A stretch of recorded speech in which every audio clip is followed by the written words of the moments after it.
The month is March 1945, and the Allied advance into Germany is slowing down. General Montgomery, known for his meticulous approach, has just sent another request. More ammunition, more fuel, more time to get ready for the next phase. At Supreme Headquarters, Eisenhower is reading Montgomery's request when one of his staff officers walks in with a report from the Third Army. The news is so shocking that Eisenhower asks for it to be verified immediately. And just an hour later, the verification arrives. General George Patton has done something almost impossible. In just one campaign, Patton's forces have captured 100,000 German soldiers, a number so massive it dwarfs the total amount of prisoners captured by some entire Allied armies over months of fighting. What makes this even more astonishing is that Patton didn't ask for permission. He didn't wait for supplies to be delivered. He didn't bother coordinating with adjacent units or submit any detailed operational plans for approval. He simply moved faster than the Germans could react. By the time the Germans even understood what was happening, entire German armies were surrounded and surrendering. Eisenhower sat back, staring at the report, and then he spoke in a tone that his staff would never forget. While Montgomery was counting bullets, Patton captured an army. It was a powerful statement that would forever change the way Eisenhower looked at the war. The tension between the methodical, cautious approach of Montgomery and the rapid, unstoppable momentum of Patton had never been so clear. And the 100,000 German prisoners? They proved it. Speed wins wars.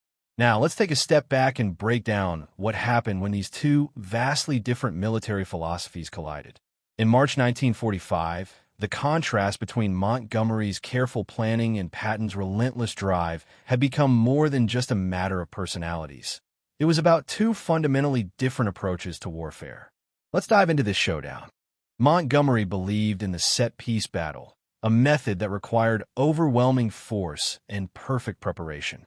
The theory was simple. Concentrate your forces, establish logistical superiority, plan every step in minute detail, and then execute flawlessly. When Montgomery had time to prepare, his operations were nearly always successful. His famous victory at El Alamein was a result of exactly this: careful preparation and overwhelming force. When Montgomery crossed the Rhine, it was the largest amphibious operation since D-Day, carefully planned and meticulously executed. But there was a price to pay for this approach: time. Montgomery's operations couldn't be rushed. To accelerate his plans before everything was perfectly aligned violated his very principles. And in March 1945, with time running out and the war nearing its final stages, Montgomery's methodical approach was becoming a problem. The Allies were racing to finish the job before more lives were lost, and time was not on their side. On the other hand, General Patton's philosophy couldn't have been more different. He believed that in mobile warfare, speed and momentum were the keys to victory. His strategy was summed up in his own words: "A good plan, violently executed now, is better than a perfect plan executed next week." Patton's operations were fast and aggressive, often moving forward with limited resources and even less preparation. While other commanders might have hesitated, Patton would charge ahead, accepting risks that made other generals nervous. But for Patton, those risks were worth it. Speed paralyzed the enemy and created opportunities no amount of preparation could. While Montgomery was requesting precise numbers for artillery and fuel, Patton was already moving. His troops, advancing at breakneck speed, were bypassing resistance instead of waiting for it to be crushed. He wasn't worried about supply lines or perfect coordination. His focus was on getting to the enemy faster than they could react. The phrase "counting bullets" emerged as a sarcastic description of Montgomery's methodical approach. While Patton's forces were charging through German territory, Montgomery was still bogged down in detailed requests for supplies. It was clear to Eisenhower that every day Montgomery spent counting bullets was a day that the Germans were regrouping, establishing new defensive positions, and reinforcing their defenses. Now, Eisenhower was caught in the middle, two commanders, each with a vastly different style. Montgomery, with his perfectionism, and Patton, with his speed and aggression. Eisenhower respected both men, but the situation demanded results. The Germans were exhausted. Their industries were being bombed relentlessly. The war was over in strategic terms.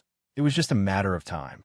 And time was exactly what Montgomery wasn't giving the Allies. Patton's approach was about seizing the moment. By March 13, 1945, he would launch the Palatinate campaign, which would become one of the most famous campaigns of World War II. His plan was bold and unorthodox. German forces were entrenched west of the Rhine, trying to delay the Allied advance, but Patton saw an opportunity that others had missed. Rather than applying traditional military doctrine, where you would fix the enemy with frontal pressure, Patton ordered a rapid advance, aiming to cut off the Germans' escape routes. He wasn't looking to create a fortified line or wear the Germans down with slow, methodical progress. He was striking quickly, bypassing their defenses and going straight for their rear. The terrain in the Palatinate region was not ideal for armored vehicles. The area was full of hills, forests, and narrow roads, making it perfect for a defensive fight. The Germans believed they had time. They had already positioned their forces, anticipating the Americans would come through the major roads. The idea was that they could fall back gradually, and the Americans would be forced to fight for every inch. Patton shattered these assumptions. His forces didn't take the main roads. Instead, they moved fast, sometimes 40 miles a day, through difficult terrain, using smaller paths that the Germans hadn't prepared for. The initial surprise was enough to throw the German command into chaos. Patton's forces bypassed strongholds, leaving the German soldiers stranded. When they encountered resistance, they didn't stop to engage. They simply left them behind and kept moving forward.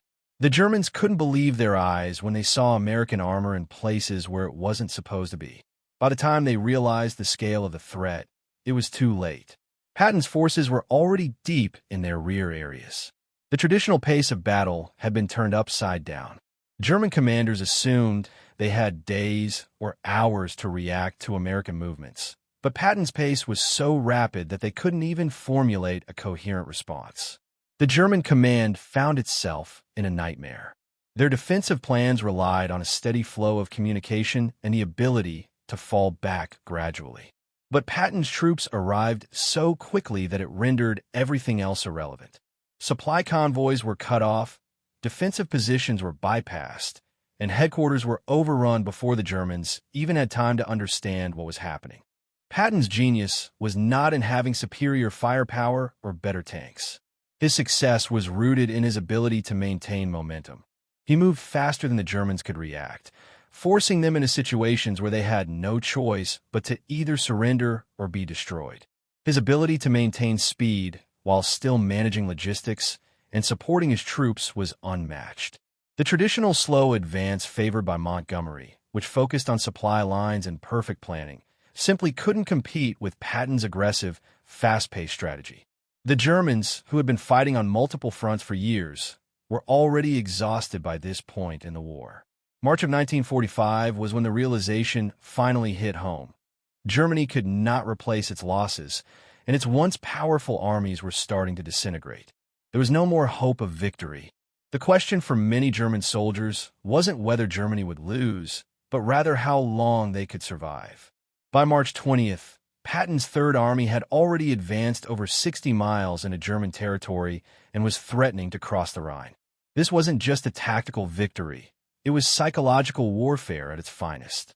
The German forces were disoriented, surrounded, and losing their ability to coordinate their defense. Patton's breakthrough wasn't just tactical brilliance. It was speed and unpredictability. The German defenders were used to fighting a slow, deliberate enemy, one that took its time to prepare. Patton's forces were different. They didn't follow conventional expectations. They moved so quickly that the Germans were often behind the curve, unable to react in time. Entire German divisions found themselves cut off, with no way to escape. March 23, 1945, marked a major shift. By now, entire German armies were surrounded, and their positions were becoming increasingly untenable. Some units tried to break out, but they were caught in the open. American armor and artillery decimated them. The German armies that had once been feared were now falling apart. Patton's speed had left them with no chance to regroup or defend themselves properly. Patton's Third Army had been advancing at such a rapid pace that the lines between front and rear had blurred. Commanders in the rear had no idea where the front lines were anymore, and supply units found themselves moving deeper into enemy territory. The Germans, on the other hand, were slowly realizing that the best choice left was to surrender. They were surrounded and isolated from the rest of their forces. Every route of retreat had been cut off. To keep fighting would have meant unnecessary death. The Germans knew the war was lost. By March 25th, the campaign was effectively over. The logistical nightmare of processing 100,000 prisoners was just beginning. The soldiers who had fought the Germans for so long were now swept up in their own momentum, surrounding, capturing, and processing tens of thousands of soldiers who were ready to give up. Patton had achieved what others thought was impossible. Speed, not overwhelming force, had crushed the Germans' resolve. The prisoners weren't defeated in battle. They surrendered simply because they had been outmaneuvered. Patton's approach had broken their will to fight. It wasn't just a military defeat. It was a moral one for the Germans. The logistical challenges of processing 100,000 prisoners were immense. The Third Army, which had been focused on rapid advances, was now forced to shift its attention to handling prisoners of war, an entirely different challenge. The Army's military police, designed to handle small numbers of prisoners, were quickly overwhelmed. They had to quickly adapt, setting up temporary holding areas in fields and even town squares. The scale of the surrender was so large that the traditional prisoner processing procedures simply couldn't keep up. German soldiers, when they finally surrendered, weren't the beaten, demoralized soldiers that one might expect after a prolonged battle. Instead, many were well-equipped, physically healthy, and had ample supplies. They weren't prisoners because they had been destroyed in combat. They surrendered simply because they had been outmaneuvered. Patton's speed and momentum had completely paralyzed their ability to fight back. For many, surrendering was not an act of defeat, but a decision to survive. Interestingly, many German officers who were captured during the campaign expressed a common theme when interrogated. They weren't defeated by American firepower. They were defeated by the speed of Patton's advance. They describe how, during the initial stages of the operation, Patton's forces arrived so fast that they couldn't prepare defensive lines in time. Commanders lost communication with their subordinates because the situation changed faster than they could process information. German headquarters were overrun before they could issue orders. What was clear from the German perspective was that they had underestimated the speed of the Americans. As one German officer put it, "We couldn't fight against something that was moving so fast." The German soldiers and officers knew that they were not being destroyed by superior firepower. They were being outpaced. Their command and control were being disrupted by speed itself, something they could neither anticipate nor stop. This situation led to some fascinating observations from American soldiers. They described watching long columns of German prisoners marching into captivity, and their reactions were striking. Some said that the German soldiers seemed relieved, almost as if they had been waiting for the end. These weren't the disgruntled, broken soldiers one might expect after an intense battle. They were soldiers who had lost hope. The continuous retreat, the constant bombardments, the realization that they were fighting a war they couldn't win, it had all taken its toll. But in surrender, they found a sense of relief. They were no longer fighting a losing battle. The sight of these massive columns of German prisoners, stretching for miles, was both surreal and symbolic. 100,000 soldiers, men who had been part of one of the most formidable fighting forces in history, now had no choice but to surrender. They had been caught in a trap that they couldn't escape, a trap set by Patton's speed, mobility, and operational tempo. For the Americans, the images of those prisoners marked a turning point. Not only was the strategic collapse of the German army becoming evident, but the speed at which this collapse was happening made it clear that traditional battle tactics were no longer enough to secure victory. It wasn't about engaging in protracted fights or waiting for the perfect moment to strike. Patton had shown the world that sometimes the key to victory lay in acting before the enemy could even respond. The German officers, when asked about their experience, often mentioned how Patton's forces were so fast that they couldn't keep up with them. They were unable to predict where the next attack would come from, and their units became disjointed as they tried to reorganize and defend. What had once been a cohesive, formidable fighting force was now a disintegrating mass. The ability to mount any kind of effective resistance was completely gone, replaced by confusion and desperation. Patton had outmaneuvered them, and now the results were evident. The German defenses had collapsed, and 100,000 soldiers were now prisoners. It wasn't a story of destruction.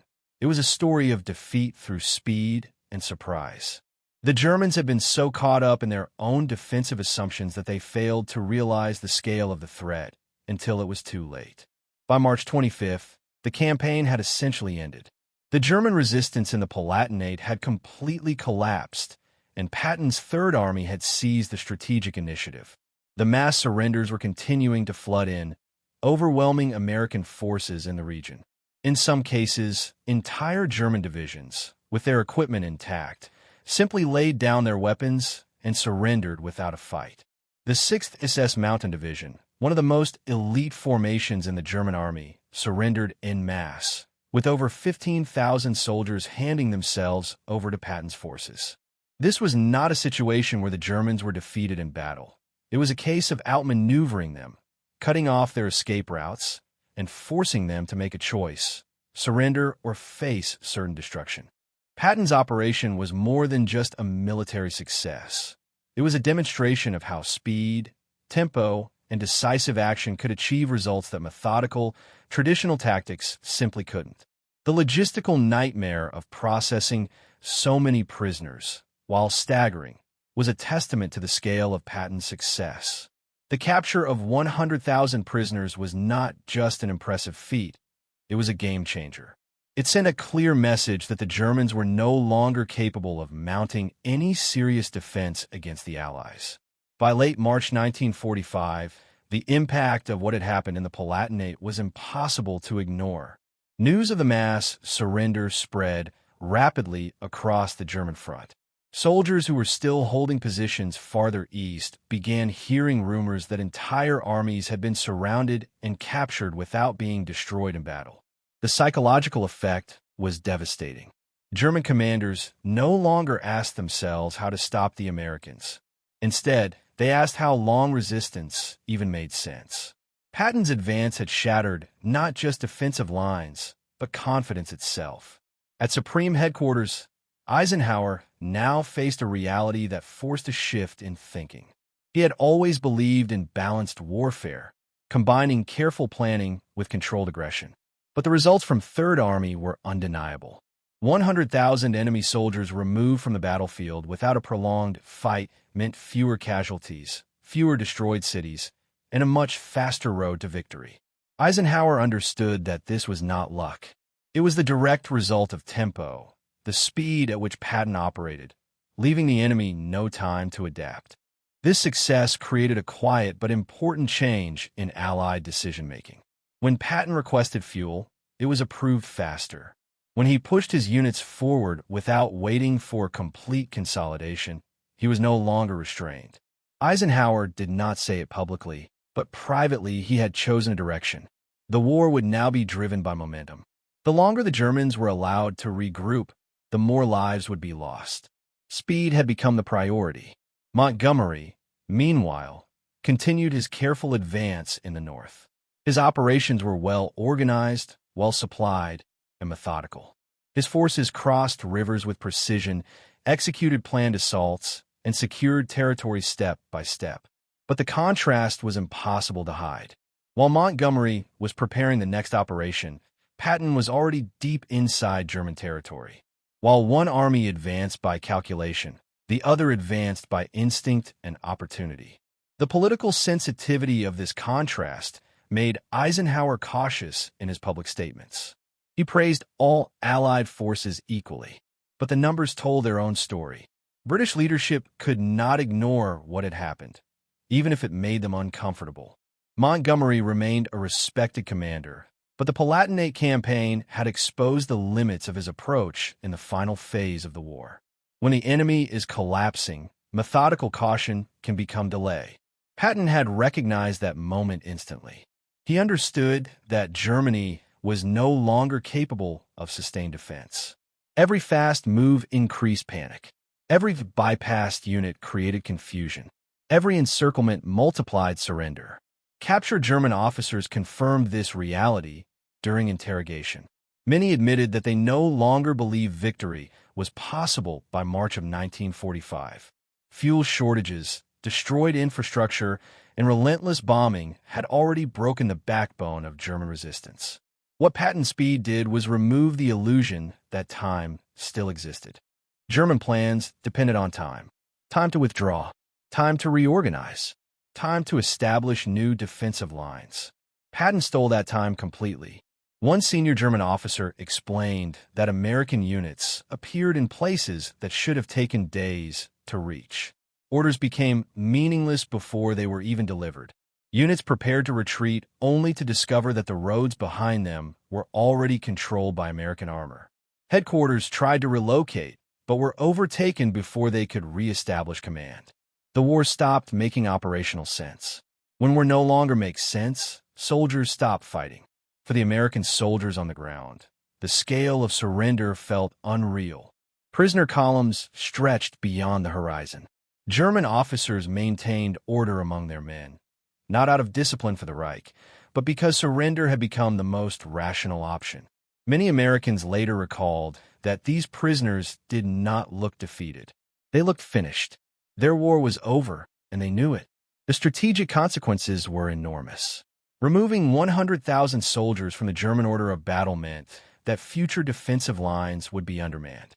Rivers that might have cost thousands of Allied lives to cross would now be lightly defended or abandoned. Cities that might have been fought over street by street would fall with minimal resistance. The end of the war was no longer a distant objective. It was now a matter of weeks.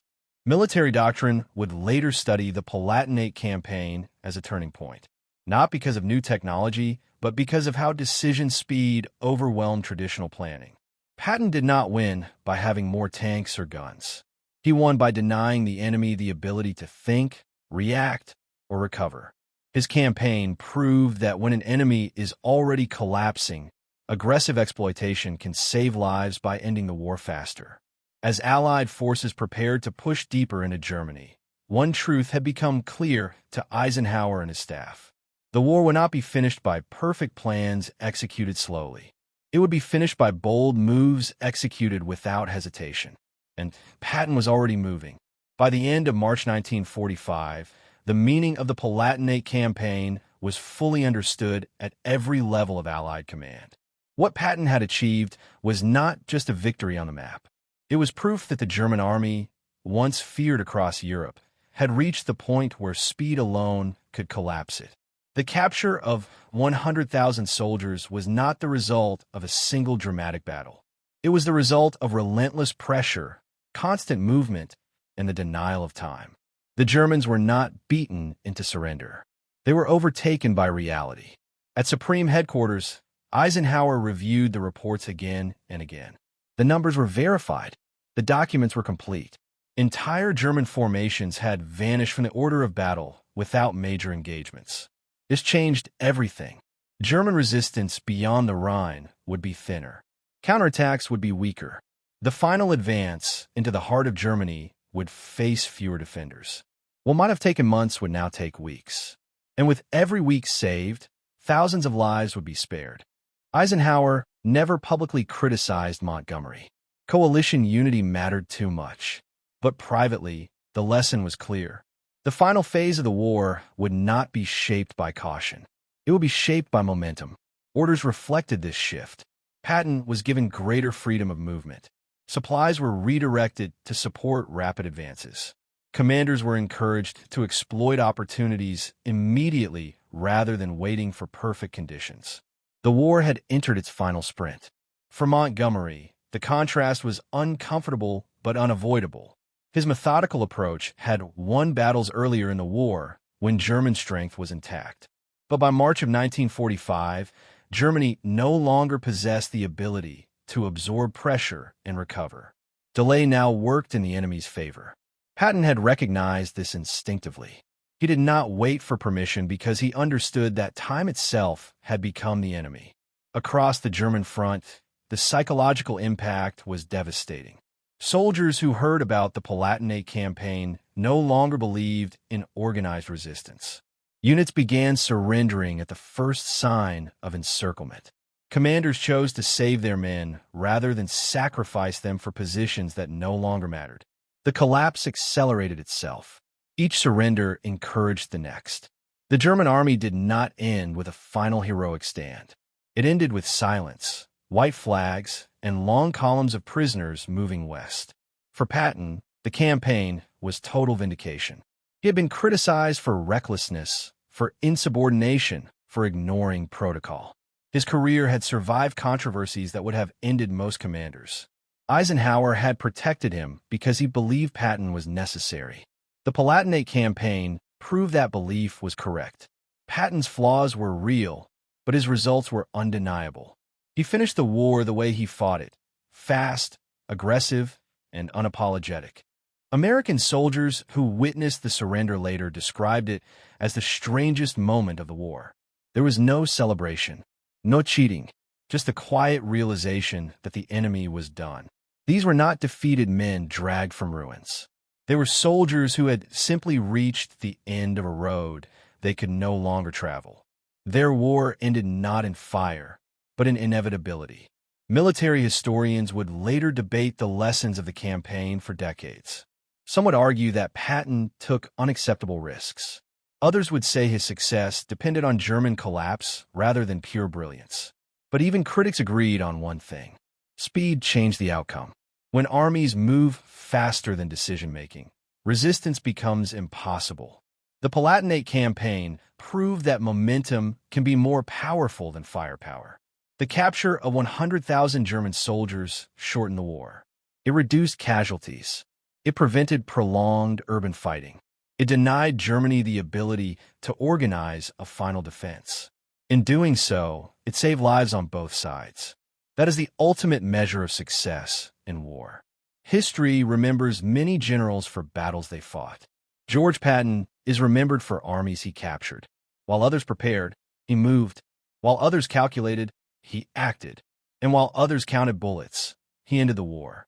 If this story changed the way you see the final days of World War II, leave a comment below and share your thoughts. Share this video with someone who loves military history, and let us know which commander you believe truly understood how to end the war.